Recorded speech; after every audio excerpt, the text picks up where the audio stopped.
Hello, EN140 students. Third time's a charm. A tornado drill has knocked it out the last two times, so hopefully this one will work. So you have two assignments that have been assigned to you this week that deal with fallacies. And so there was a PowerPoint that was associated with this. I'm going to walk y'all through that PowerPoint, but before I do that, I want to talk to you about the assignments. So hopefully it will make things a little bit, connect things a little bit easier. So first off is the assignment that is due Sunday at 5 o'clock. If someone made these claims below without further proof, what type of fallacy results? And make sure you provide rationale for each answer. So you have 10 statements right here. So what I want you to do is just tell me which fallacy are these 10 statements addressing, and then you need to explain how that statement fits the fallacy. So that's what you need to do for this assignment that's due Sunday. First off, establish what is the fallacy for number one. How does it align with it? What is the fallacy for number two? How does it align with the fallacy? What are those fallacies? We'll talk about that here in a moment. The second one is the class activity, which will be due Sunday. And as you can see, some of your classmates have already turned it in. You're going to watch the following clips and identify the fallacy. Some of these have multiple fallacies in it, so I want you to focus on what is the main fallacy at play. So you have 4 of these ads. You have the Del Peterson political ad. That thing is crazy. You have the DirecTV ads, which is a compilation of ads. They all follow the similar fallacy. You had the Ford F-150 ad, and then you have the Taco Bell ad. So what you're going to do is watch those and just tell me the fallacy. You don't have to explain the fallacy. You just have to tell me what's the main fallacy that they are addressing. Each ad is addressing. So that is the assignments. So what are fallacies? Let's actually dive into that and talk about that. So fallacies of argument. So it's basically lacks in argument. So gaps in an argument that's trying to be put out there. So a fallacy defined: arguments that fail to meet the standard of sound and good logic and good sense. So how do you know an argument has become fallacious? You lack knowledge. So you haven't researched the topic fully enough to write about it and understand it. Or you lack ego, or you have ego problems. So you lack self-esteem regarding the issue, which results on greater reliance of talking about emotion and irrationality. And you're often very defensive in your writing of it. So how do arguments become fallacious? They have 2 ways that happens. You have prejudice, so stereotypes, political views. We all have these, and we all carry these even if we don't know it. And they often lead to the inability to logically weigh the facts or the issues. The next one is this need to have an answer. We desire to solve all problems, and that leads us to oversimplifying the answers. So there are 7 of these. There is 13 of these total. There are 13 total fallacies. And what I would recommend y'all do is write that in a notebook, or I'd recommend a notebook because I prefer handwriting, because brain science shows that you actual using your hand instead of the typing embeds into your head a little bit better. It helps with the neuron connections because it's a harder, more laborious task. But get out a piece of paper and a pencil or anything, and you're going to write down logos or logic, and then number 1 through 7. You're going to write down, and then you're going to write down what the fallacy is called, and then a definition. You don't have to do the example. And then you're going to do ethos or pathos, and there are 4 pathos. So there's 7 logos, 4 pathos, and 2 ethos appeals that you're going to talk about. And so I just all I recommend doing is writing down what it's called and then the definition, and we'll talk about the examples. So the first one is a hasty generalization. Drawing your inference from insufficient data. And this is where stereotypes come into play. So you are coming to your conclusion without a full picture of the data, and so you have to rely on stereotypes. You can often avoid these by qualifying your statements with words such as some or many.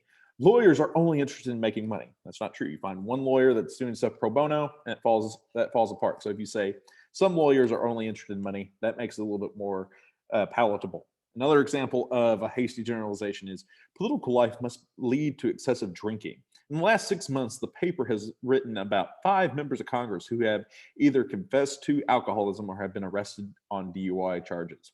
Now, that simple as the thing underneath says, that's not big enough to infer a big enough sample size to actually prove anything.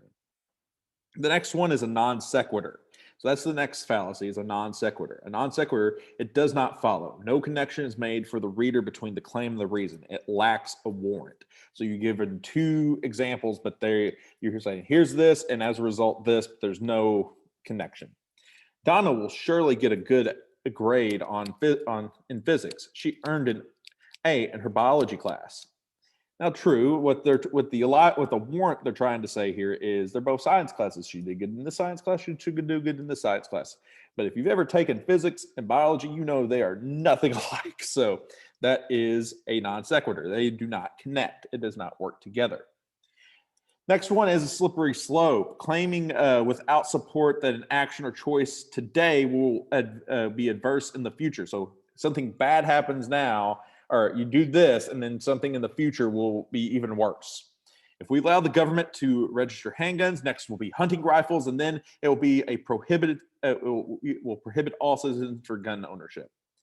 Most of the time, a slippery slope will have multiple steps to it. Where this next one, where the false dilemma, or some of these other ones, is just one or the other. False analogy, comparing two things that are too different for comparison to be convincing. Example, it's not fair to restrict smoking in restaurants if you allow customers to consume alcohol. Both are vices. So you're comparing two things that can't really be compared. They're not comparable things. Smoking and drinking are not the same thing. There's different reasons why you'd ban smoking and ban drinking. False dilemma is the either or choice. A complicated issue is reduced by a course of action, with one course being preferable. This becomes a fallacy when the issue is oversimplified. So you take a complex issue and you simplify it down to just two choices. You got this or this. That's it. The Federal Reserve must lower interest rates or will never pull out of the recession. There's other things we can do to pull out of the recession. So it's not an either or choice, but the fallacy comes in whenever you make it the either or choice. Then you have post hoc, which is the false cause. Because one event follows another, the first event causes the second. There may be other causes. After English class, all of the students got sick. That class must have made the students ill. So it's saying the content of the class made the students ill, not necessarily like the COVID made the students ill. This is the one I was talking about earlier. So people get confused between this and a slippery slope. This is only one cause and effect, where a slippery slope would be multiple ones. Then I believe our last one that deals with logos is begging the question. Provide a reason that simply restates the claim in a different words. I can't be failing this class. I am an A student. It is fallacious logic. Let's practice spotting some fallacies. Coming to the aid of any country engaging in civil war is a bad idea. Next, we'll be sending American troops, and soon we'll be involved in another Vietnam. I'm going to give you 2 seconds to figure out what that is. I gave you 5 seconds. That's a slippery slope argument. We'll either improve the city's we improve the city's street lighting, or we will fail to reduce crime.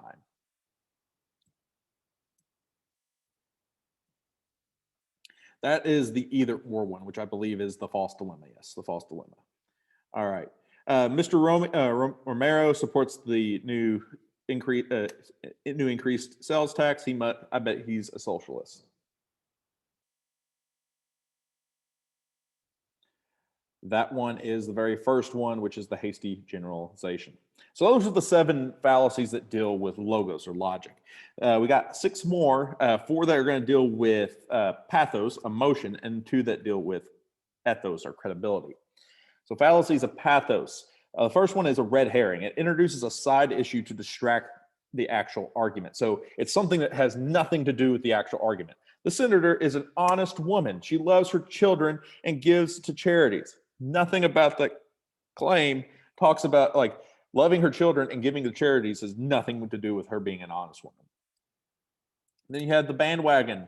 This is appeal to popularity. Course of action must have merit. It is a popular one. Everybody is doing it. Everybody's jumping off the bridge. Living together before marriage is the right thing to do because most couples are doing it now. That is a bandwagon fallacious argument. Next fallacy of pathos is ad hominem, to attack the man. This is a relevant tax on the opposition's character. So basically, That man, or the examples don't work for this one because it's another example of bandwagon, but an ad hominem attack would be along the lines of you are talking about like back in the presidential debates, like they were talking about I think energy. They were talking about energy, and Trump started yelling about Biden's son. That was kind of just more of an attack on character, not necessarily like legitimate energy policies that they were making. Then we have a ad populum is the argument of the people, appeals to the emotions and ignorances, ignoring the core issues by addressing shared values and beliefs, i.e., traditional family values. There is a difference between ad populum and bandwagon. Bandwagon is just everybody's doing it, so it's just popular. Ad populum is appealing to like core things like being a true American or traditional family values, as examined here.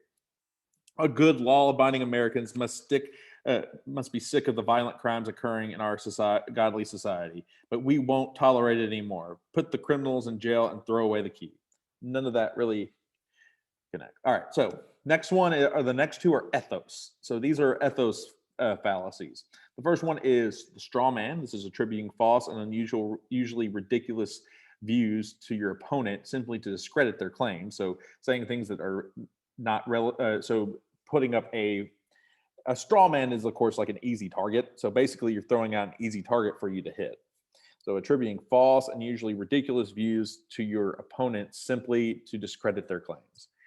Those who favor gun control just want to take all the guns away from responsible citizens and put them in the hands of criminals. That would be a straw man. Then we have false authority. This is probably the most popular one, using famous people who lack credibility to speak on an issue, which they have no expertise. Jessica Simpson endorses Proactive. It must be a good product. I like the example of Shaquille O'Neal. Shaquille O'Neal does like the general automotive insurance. Shaquille O'Neal is a basketball player. What about like auto insurance? That would he know anything about? Like that's not he's a false authority on that. Where like he also sponsors Icy Hot. He's an athlete. Icy Hot's supposed to be for your muscles. That makes more sense. Like that is a better appeal to authority, where the general is a false authority. So let's practice spotting some more of these fallacies. That book doesn't deserve a Pulitzer Prize. The author has been married 4 times. That is an attack on character. That is an ad hominem attack. Sorry, I didn't give y'all time to think. The professor should chill out. Everybody cheats on exams from time to time. That one is a bandwagon. It's talking about it's appealing to everybody. That's a bandwagon. It's appealing to the popularity of something. It is not hominin because that is not a shared value of the community. There's people that do not agree with cheating on tests. Real Americans understand that free trade agreements are evil. Let your representatives know that we want American goods protected. That one right there is ad populum. All right. So, and basically all this information came from this. This is what a citation looks like, by the way. So yes, you do need to provide references even on PowerPoints if you got it from a different location. So once again, you have 2 assignments. These 2 assignments are as follows. You have the recognizing the fallacy class activity, which is due Friday. You're going to watch these 4 commercials and just tell me which is the main fallacy they're addressing. Del Peterson has a lot of fallacies, a whole lot of fallacies. Just focus on the main one he's talking about. DirecTV has a couple that they mix together, but focus on the main one. And same as that one. The Taco Bell one's a little bit difficult, but I think you got it. And then, of course, the activity that's due Sunday, if someone made the claims about further proof, what type of fallacy would result, make sure to provide rationale for each answer. So basically, what fallacies are each of these numbers doing, and explain how it's being fallacious, how it's a fallacy. All right, that's all I got for you today. If you have any questions, please email me, pdavidson@portugal.k12.mo.us. And until next time, I'll see y'all later. Bye-bye.